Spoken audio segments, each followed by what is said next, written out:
Welcome to the Hair Loss Show. Dr. Russell Knudsen and Dr. Vikram Jayaprakash discuss issues relating to hair loss and the medical and surgical treatment of hair loss in both men and women. Hi everyone, and welcome to the Hair Loss Show. My name is Dr. Vikram Jayaprakash. I'm Dr. Russell Knudsen. And welcome to episode number 8 in our series of stimulator therapies. In the last episode, we talked about minoxidil and went through in quite depth and detail about the role of minoxidil as a stimulator therapy. Today, we're going to go and talk about something that's not been around for as long, which is low-level laser therapy, which essentially is another form of stimulation therapy, and there are a lot of devices on the market, and we'll sort of try and break that down and unpack that a little bit. But in essence, low-level laser. Why does it work? What is it doing? All right. So basically, when people think about lasers, they think obviously about resurfacing lasers that can use carbon dioxide or erbium or YAG or things like that burn and have a thermal effect, which means a heat effect upon the skin, which is meant to regenerate the collagen and elastin fibers. This is completely different. We call it low-level laser therapy because we're doing it at a much lower power level, and also we're using a different wavelength. So all of the devices that are in the market, they've been in the market now for over 10 years, work on the principle that there is a frequency of the laser wavelength that has a stimulatory effect upon the hair follicle, which really turbocharges energy production in the follicle without trying to get in the cell, without trying to get too technical. It just increases production of energy in the cell, which means it's got better metabolism in the cell. This is making a healthier cell. So the idea is to make the cells in the follicle healthier by producing more energy, make them more robust, if you like. So basically, we use it in the red light spectrum, if you think of a rainbow and how you have different frequencies.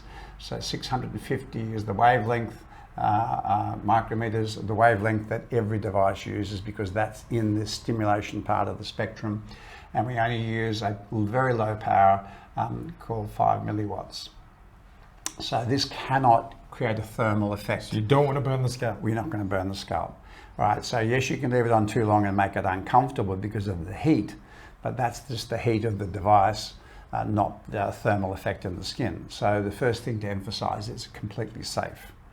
So you cannot damage the hair in normal use of the product. You cannot damage the skin in normal use of the product. You cannot burn yourself in normal use of the product.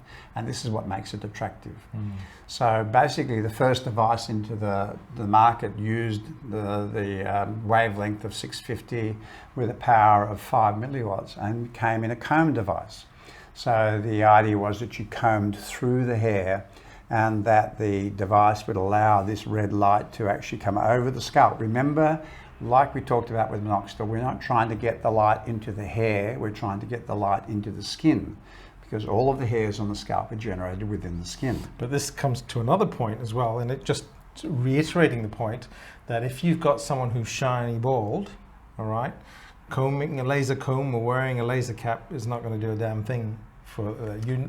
The goal with low-level laser, as with all stimulators, is to stimulate the existing hair. We're trying to thicken up that hair shaft diameter. So you need something there for the laser to work on. I've only ever seen one photo in my life of what was ostensibly a balding person use a laser therapy and get a full head of hair back. Right. So that was a unique response. But if you look at the way the energy works in the skin, we've been studying lasers for over 50 years. There is a dose-response curve, like we talked about with minoxidil. There's a dose-response curve for laser, and it goes like this. And it actually goes into a negative territory, which means that in theory, if you had too much laser going on, you would actually get an inhibitory effect instead of a stimulatory effect. But the reality is you'd have to wear this thing almost constantly to get into that territory. So basically, it's highly unlikely that anybody would get the inhibitory effect from this dose response. That said, the different devices come in at different levels in this dose response, right? So even though they're all, really using red light at this wavelength and really using power, it depends upon the quality of the diodes that you're using in the device. So the weakest effect comes from the combs. The next weakest effect comes from the bands that you have to sit on here and then move the band to different areas like that. But probably the best device that ensures compliance, which is the secret, is a home use cap device. There are clinics that we've seen before that actually supply lasers on stands that you can go into the clinic and do it. The problem with that is getting people to go there frequently enough for it to have an effect. Doing it once a month is not going to be any. It's a waste of time. It's a waste of time doing it once a month. If you're really going to have an effect, you have to do it more frequently than that. Now, our best current advice is that you need to do 3 sessions per week, 3 times per week, which is why home use is very, very handy. And it needs to be at least greater than 30 minutes. So I'd say something in the 30 to 45 minute range would be ideal, 3 times a week. So it's a lovely way to do hair stimulation, because for people who don't want to put chemicals in the system or worried about whether they're going to get a reaction to using the minoxidil, for example, they want to do something that doesn't require having to take a pill or have injections or something else like that. This is a very easy thing to do. There are many devices in the market, and the pricing largely depends upon how many laser diodes there are in the cap, if we're talking about cap devices. There are caps that are sold to anybody, to the consuming public, if you like, through companies. There are also caps that are only sold by physicians, by doctors. And that's a high-grade, high-quality device that has a bigger energy output. So in fact, those devices that a doctor only prescribed are up at this end of the scale. And so they are a little bit more expensive, although they're trying to provide different versions now. But realistically, people can get devices for a couple of $100 or $500. They don't work as well as the devices at the $1,000+ end of the marketplace. So I mean, so just so that everyone knows, I mean, if you're going to get, say, a really good cap device, because I think we've highlighted that caps are probably better than combs, yes, right? And caps are probably, if you're going to have a low-level laser, caps are probably the gold standard, because better than going, I'm sure the systems with the stand and where you go to clinics and have the treatment are great. But the beauty of the cap also is it's on a rechargeable battery. That's right. So you can wear that baseball cap. That's right. You can put a baseball cap over it. You put the battery, the rechargeable battery in your pocket. Carry on with your normal day. And you can cook, read, watch television, take the dog for a walk. That's all of the above, right? It really doesn't restrict your life at all, and that's the beauty of it. It's very portable. You're going to need to spend $1,000 for a top-end cap, and is it worth it? Yes. Why? Not because it's got a brand name on it. You know, you're getting a better quality diode, you're getting a better quality energy output. None of the devices quite match what appears to be the peak response, and the reason that would be is that if you put them on, we do it pulsed, right? The best ones work on pulse, and the reason they do it as a pulse is because it dissipates heat. It lets the heat escape from the cap, which means that you don't get such a heat build-up on your scalp and make it uncomfortable.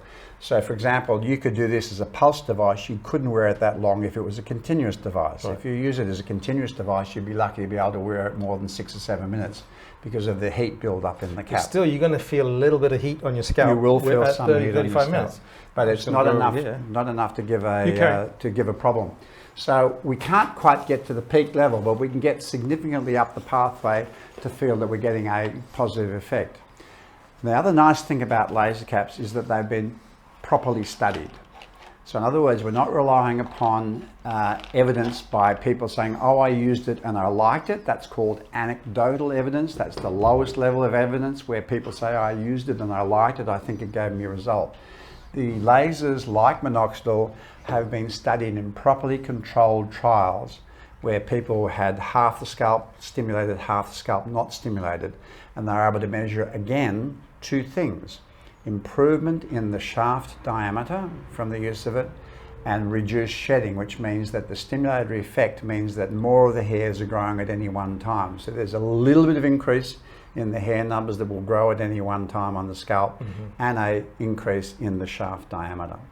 That's awesome. And so look, sorry, I just popped off camera because I thought we'd demonstrate it, have a look at the cap. So this is a version of it, and so as you can see, it's a dome. It's a hard plastic dome, and this fits inside a baseball cap. And you can see inside all the LEDs there that are going to fire off. It's attached to a battery pack that sits in your pocket, and this goes into a baseball cap, and you wear it and you walk around and let's do it. Yeah, absolutely. Well, so you can just wear it there, and you can. I think this is the cap that goes over the top, and then you can walk around. Why don't you flick it on with this? Well, I think this needs charging. It's not charged, but okay. But this will just carry on. And nothing to see. Nothing to so see. Basically, safe, effective, and just as importantly, Vikram, it works through a different pathway to minoxidil. Yes. So in other words, you can combine the therapies because you're not just doing the same thing. What you're actually seeing is that you're using one pathway for minoxidil therapy. If you want to add laser therapy in, you're going through another pathway. So at least in theory and potentially, you could get a synergy there and get an additive effect because you're doing it in two different ways rather than trying to duplicate the same thing. So short answer is, lasers have been properly studied. They are a credible form of stimulation therapy. They have no side effects that people are going to have to discontinue use for. Just like minoxidil, stopping you getting thinner is a sign of success, not a sign of failure. Not everybody who uses the laser cap is going to get improvement. Again, the figures are going to be similar to minoxidil in terms of the 40% that might notice improvement and the other 40% that might notice just stabilization. If you add, however, things like minoxidil and laser to therapy, it's entirely possible that 80% of people will notice an improvement, ranging from minor improvement to significant improvement. All stimulation therapies, including the next ones we talk about, work better in the early stages of hair loss, as you said at the start of this podcast. And that is that if you've got shiny bald head, stimulation therapy is unlikely to have any significant effect.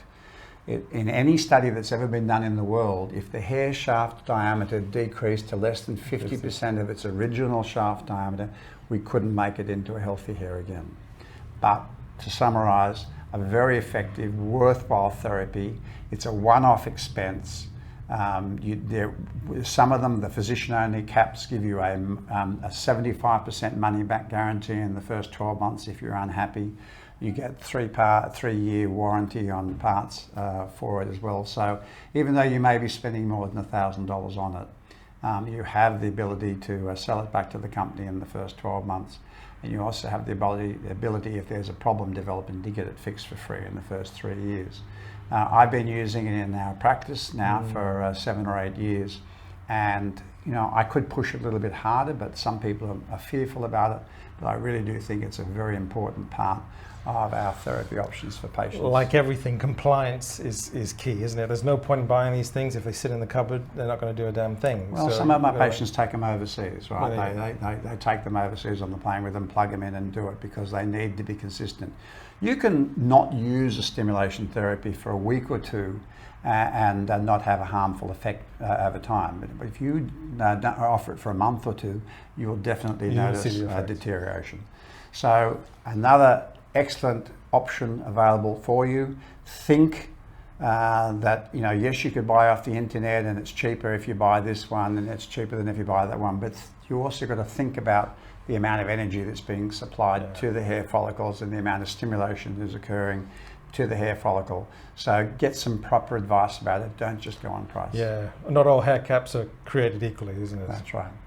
I hope you've enjoyed this today's episode of the Hair Loss Podcast, where we're talking about stimulator therapy.